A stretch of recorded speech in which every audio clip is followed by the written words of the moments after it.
한 주간 발생한 뉴스를 재정리해보는 시간입니다. 지난 한 주 동안 주요 이슈는 뭐가 있었는지 이상원 유수민 기자를 통해서 이야기 나눠보겠습니다. 화상 연결해봅니다. 안녕하십니까? 네, 안녕하십니까. 유수민 이상원 기자입니다. 네, 우선 지난 한 주 동안 발생한 주요 이슈부터 종합해 주시죠. 네, 2년 전 알려져 큰 충격을 줬던 구미 유아 바꿔치기 사건이 결국 미궁으로 남게 됐다는 소식 전해드리고요. 달성군 가창면에 수성구 편입이 본격화된다는 뉴스도 살펴봅니다.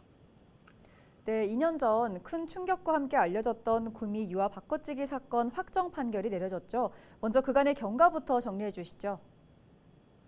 네, 지난 18일 대법원이 2년 동안 이어진 한 사건에 종지부를 찍었습니다. 2021년 2월 알려져 우리 지역뿐 아니라 전국적으로도 논란을 낳은 구미 3세 유아 방치 사망 사건인데요. 사건 초기엔 아동 학대 사건인 줄로만 알았던 사건이 숨진 유아의 엄마인 줄 알았던 이가 사실은 언니고 외할머니인 줄 알았던 이가 진짜 엄마였다는 사실이 밝혀지면서 큰 파장을 낳았습니다.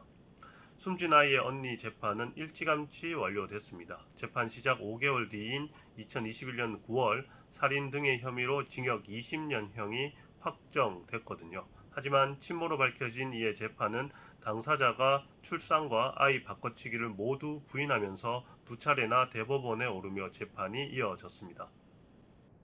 네, 두 차례나 대법원에 오를 정도면 참 사건이 복잡했다는 의미이기도 할 텐데요. 결과는 어땠습니까?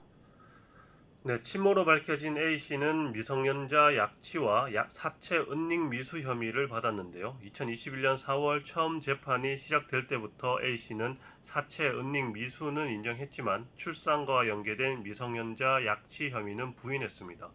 하지만 1, 2심 재판부는 모두 A씨가 출산한 사실은 부정할 수 없는 과학적 증거가 있고 여러 정황 증거로 미뤄 아이를 바꿔치기 한 것도 인정된다며 징역 8년형을 선고했습니다.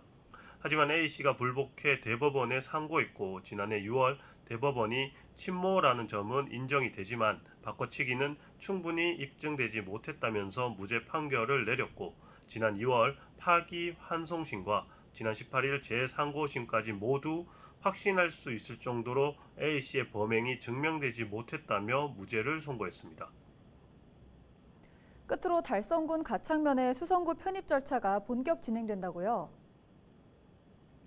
네, 대구시가 다음 달 예정인 대구시의회 정례회에 가창면의 수성구 편입을 위한 경계 변경 조정 신청 동의안을 제출할 예정입니다. 지난 3월 홍준표 시장이 불합리한 행정구역 재조정 차원에서 가창면의 수성구 편입을 검토 중이라고 밝힌 후 석 달 만에 본격적인 절차가 과시화되는 것입니다. 의회의 동의안이 회부되면 기획행정위원회가 1차 심사를 진행하고 기행위를 통과한다면 본회의에서 최종 의결됩니다. 동의안은 과반 찬성으로 통과되는 다른 안건과는 달리 출석 의원의 3분의 2 이상의 동의를 얻어야 합니다. 의회 동의가 이루어지면 대구시는 행정안전부에 경계 변경 조정을 신청할 수 있고요.